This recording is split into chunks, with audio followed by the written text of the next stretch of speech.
Bonjour, Michel Vinet, auteur et très heureuse de l'être. Bienvenue dans mon espace écriture. C'est pas vraiment un bureau, c'est plutôt une chambre d'amis. C'est ici que mes personnages débarquent, valise en main, mythologie en tête. Puis ici, ils sont heureux parce qu'ils sont bien accompagnés. Les grands auteurs classiques comme Hugo, Balzac, Lamartine, les grands poètes, bien sûr, ils sont tous là qui veillent sur eux. Pour les plus modernes, mes personnages n'ont qu'à faire un petit tour au Café de Flore, au Deux Magots, s'asseoir avec Hemingway, avec Picasso, Jacques Prévert, André Gide. Alors, ils ne sont pas seuls. Et surtout, ils sont bien accompagnés par Nietzsche derrière moi. Et bien sûr, le Chaboté. On ne peut pas être auteur, on ne peut pas être personnage si on ne connaît pas le Chaboté. Mais avant de vous parler de ces personnages, je voudrais vous parler d'un personnage qui m'a influencé très personnellement. J'avais 10 ans, j'étais à l'hôpital. Mes parents étaient venus me chercher pour me ramener à la maison. Et j'ai entendu les médecins dire à mes parents que je vivrais peut-être pas vieille. Bon, je les ai démentis, comme vous voyez, mais c'est un peu ça, cette motivation. Je me suis dit, non, c'est pas vrai, je vais vivre pour devenir une très belle vieille madame. Alors, mes parents m'apportaient des lectures de toutes sortes, Comtesse de Ségur, des Tintins, etc. Puis un jour, ils m'ont apporté un album. C'était l'histoire d'une petite tortue, une très belle petite tortue qui trouvait que sa carapace lui nuisait. Pour moi, c'était un peu comme ma maladie, sa carapace. Ma maladie me nuisait. Je l'ai lu 4 fois, 5 fois, 6 fois. Puis à un moment donné, en lisant la couverture, j'ai fait une découverte à l'âge de 10 ans qui a changé ma vie complètement. Parce que ma petite tortue, elle s'appelait Pas trop vite. Pas trop vite. Et la fièvre est montée en moi quand je me suis rendu compte que pas trop vite, ça voulait simplement dire pas trop vite. Et je vous jure que pas trop vite a changé ma vie. Un jour, c'est ce que je ferais. Un jour, je prendrais les mots, je les écraserais, je sortirais leur jus, j'écrirais des mots pas trop vite pour faire plaisir à tous, comme pas trop vite m'avait fait plaisir à moi. Je me suis promis à l'âge de 10 ans que, bien sûr, c'est ce que je ferais de ma vie. Bon, je suis retournée à l'école éventuellement. Le médecin m'a donné l'accord pour retourner à l'école. Et il y a eu un concours d'écriture pour la ville d'Ottawa, pour tous les enfants de 5e année. C'était au sujet d'un petit animal. Alors j'ai écrit une histoire d'un petit oiseau qui s'était blessé. C'est une petite fille, bien sûr, de 10 ans, qui le soigne dans une boîte à chaussures. Et lorsqu'il est guéri, elle sait qu'il doit s'envoler. C'est comme si à 10 ans, je savais déjà que parfois, quand on aime, il faut laisser partir. Ben oui, j'ai gagné le concours. Et bien sûr que, et pour toute la ville d'Ottawa, et bien sûr que c'était mon destin, j'allais devenir écrivaine. Maintenant, dans ma province, dans ma langue maternelle, il n'y avait rien qui était écrit. Tout venait de la France, tout venait d'ailleurs, tout venait même pas du Québec à cette époque-là. Alors, c'est une promesse que je me suis faite à cet âge-là.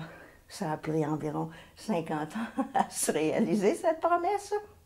Mais un jour, quand je me suis rendu compte que j'avais X nombre d'années et que encore j'avais pas tenu ma promesse à pas trop vite, je venais de lire du Christian Bobin qui m'éblouit toujours. Et c'était tellement beau, tellement frais, tellement doux, tellement jeune, que j'ai pris un crayon, un stylo, et je me suis mise à écrire parce que chanter, c'est trop dur, c'est pas difficile, c'est trop dur, on s'y cogne, on dérape. Et boum! c'était parti.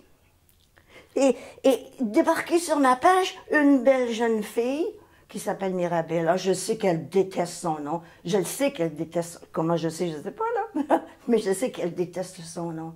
Parce que Mirabelle, ben, ça fait une petite prune jaune. Alors, elle préfère s'appeler Mirabeau Mirabelle. Mais Mirabeau Mirabelle, c'est un peu long. Alors, elle abrège. Beau-belle. À la rigueur, beau. Elle se fait appeler beau. Chanter, c'est difficile. Pas chanter avec la voix, mais chanter dans le sens de louer, de louanger. C'est difficile pour des filles comme moi, pour des filles comme Mirabelle, Mirabeau, Mirabelle, Beau-belle. Beau.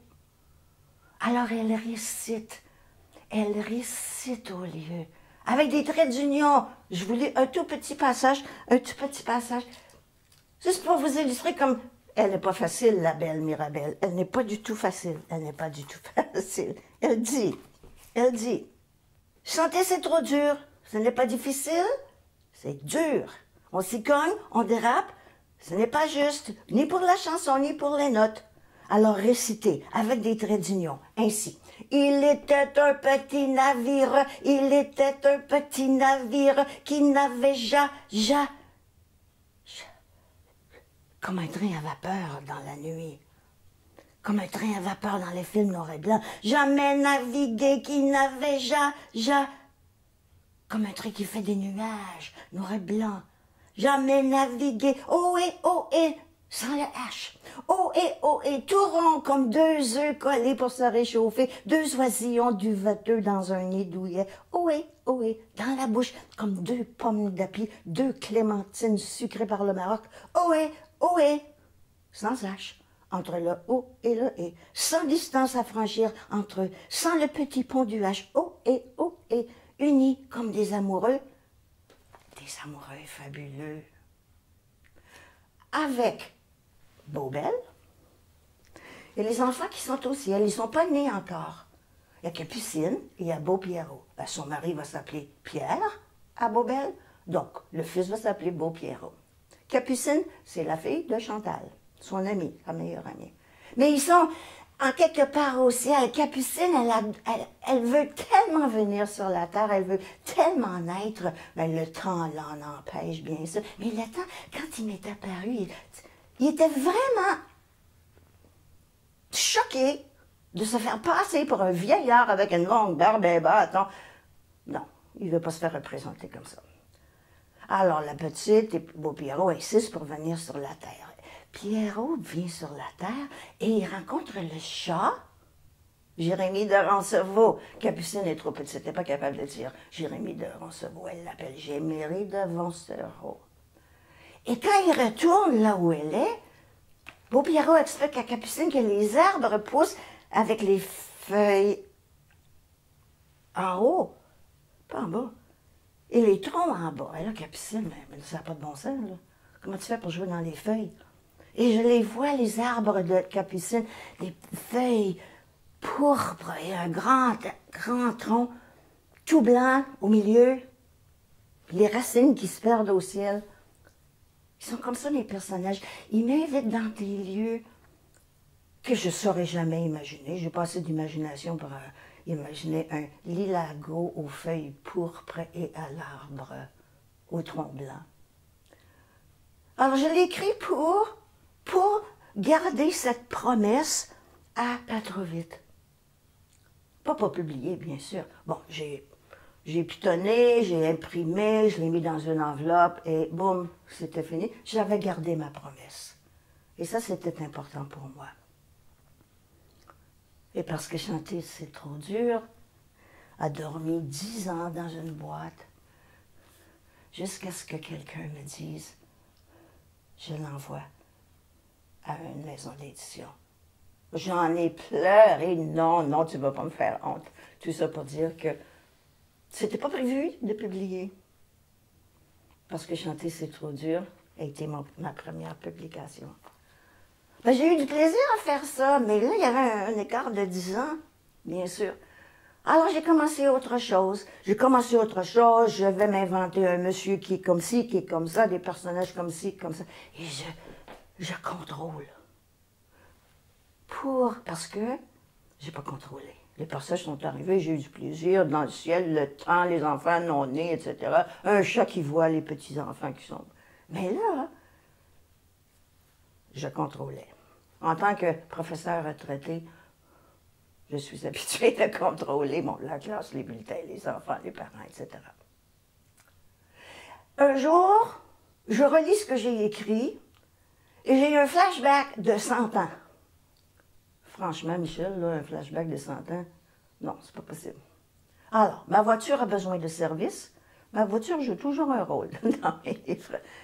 Ma voiture a besoin de service. Je vais chez le concessionnaire. Il y a un resto de l'autre côté de la rue. J'apporte un cahier. Je commande mon petit déjeuner. J'ouvre le cahier et je dis au personnage, « Comment veux-tu venir? » Parce qu'il est quelque part.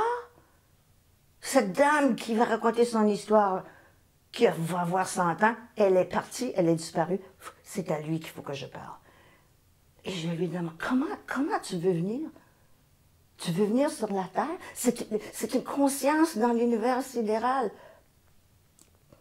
Et j'ouvre un cahier et je lui demande, comment tu veux venir?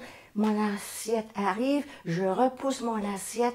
Et il me dit tout de suite comment il veut arriver, qu'est-ce qu'il entend, comment il veut venir. Je vous lis simplement la première phrase pour vous montrer comment mon petit déjeuner est resté sur la table. Jeudi novembre. Pourquoi jeudi novembre? Je vous l'explique. Une complainte amoureuse s'échappe de la courbe planétaire et souffle sur le silence astral. Vague, invisible, elle défile sur le vide absolu. Interpellée, une conscience répond au signal. Se faire masculin, goûter à la vie, pourfendre le néant et arriver innocent devant l'amour humain. Saisir le pronom de l'être individué et dire « je ». Puis un matin, des anges, de sa fenêtre de cuisine, aperçoit un homme nu dans son jardin. Elle la court, elle lui donne une couverture. Elle se rend compte qu'il ne sait ni parler, ni marcher, ni rien faire. Qui il est, on ne sait pas. On cherche, on ne trouve pas. Mais c'est un petit jeudi matin du mois de novembre. Ce pauvre monsieur est frigorifié. Un beau garçon, hein? Alors on va l'appeler jeudi novembre. Peut-être que le personnage le plus tragique de tous mes écrits, c'est Raphaël dans Jeudi novembre. Un très beau personnage, bossu, rabougri, taché du sang de sa maman dans sa tête, dans son cœur. Il va perdre son jeudi lorsque jeudi rencontrera l'amour. C'est un très beau personnage que j'ai beaucoup aimé, Raphaël. J'ai toujours peur pour mes personnages qu'il leur arrive des malheurs, mais parfois il en arrive. Alors, jeudi novembre, quand il fait son jardin avec son père adoptif, il se blesse. Et puis il se met à saigner. Et quand il se met à saigner, son sang est bleu turquoise. Je vous jure que je l'ai vu. Ah, je me suis arrêtée, j'ai commandé un autre café au resto où j'allais tous les matins écrire jeudi novembre. Et même qu'un matin, en sentant une présence, j'ai levé les yeux et je l'ai vu jeudi. Un beau grand jeune homme, aux cheveux bouclés comme jeudi, qui me regardait. Ben, le cœur affolé, j'ai baissé les yeux et quand j'ai levé les yeux, il n'était plus là. J'ai peut-être halluciné, le café était peut-être un peu trop fort, on ne sait jamais, n'est-ce pas? Jeudi novembre, je me suis dit, ça là, ça passera jamais, du sang bleu, tombé du ciel. Jeudi novembre, 3 mises en nomination, 2 prix littéraires, le prix Trillium de l'Ontario et le prix Émile Lévy du Conseil supérieur de la langue française à Québec. Alors je me dis, bon, ben, si je peux faire ça, je peux raconter comment je suis venue à l'écriture. Et c'est dans L'Enfant Feu, qui n'est pas un roman, mais plutôt un récit, qui explique un peu comment je suis venue à l'écriture, depuis la tendre enfance jusqu'à la publication du premier roman. Ce n'est pas une autobiographie, c'est plutôt un cheminement Et c'est bien sûr que pas trop vite, il est très clairement dans L'Enfant Feu. L'Enfant Feu, encore là, deux mises en nomination, et le prix Trillium et le prix littéraire Le Droit.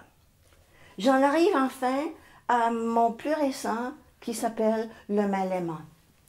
Le Mal-aimant, ça fait longtemps qu'il est avec moi, dans sa chambre d'amis, avec ses personnages qui l'inspirent. Mais j'ai jamais tant travaillé, pas pour composer, mais pour comprendre.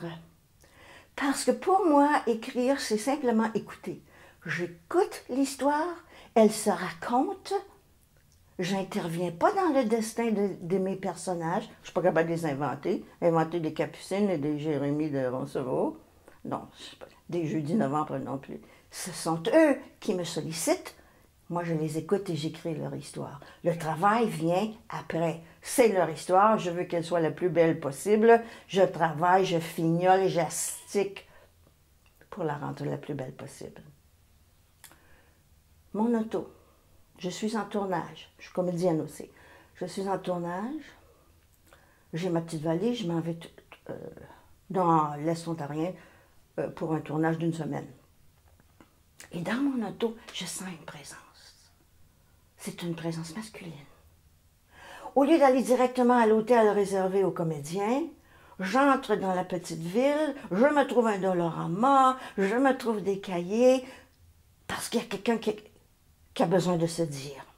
Et je monte sur une terrasse avec mes petits cahiers, je me commande un beau grand verre de vin, bien sûr, et avec mes petits cahiers, je commence à écrire l'histoire de ce personnage. Mais il reste muet. Et je lui demande, mais bon, j'ai un cahier, là. Parle-moi. J'ouvre mon cahier, je vais certainement... Mais qu'est-ce que j'y trouve? Mais je n'y vois que du blanc. Alors je lui dis, parle-moi, je suis là, je suis disponible, c'est pour toi. Et puis c'est encore le silence. Et quand je me rends compte, qu'est-ce que j'ai devant moi? Qu'est-ce que j'ai devant moi? J'ai un cahier blanc. Et la première phrase de Le Mal-aimant, c'est ça. Un cahier blanc. Un cahier cœur. Tout blanc. J'écris Le Mal-aimant, qui ne s'appelait pas Le Mal-aimant à l'époque, et je me rends compte que il y a quelque chose qui manque. Je le fais lire, on me dit non, c'est pas encore ça. Je recommence, je le fais lire. Non, c'est pas encore ça. Alors je le mets de côté.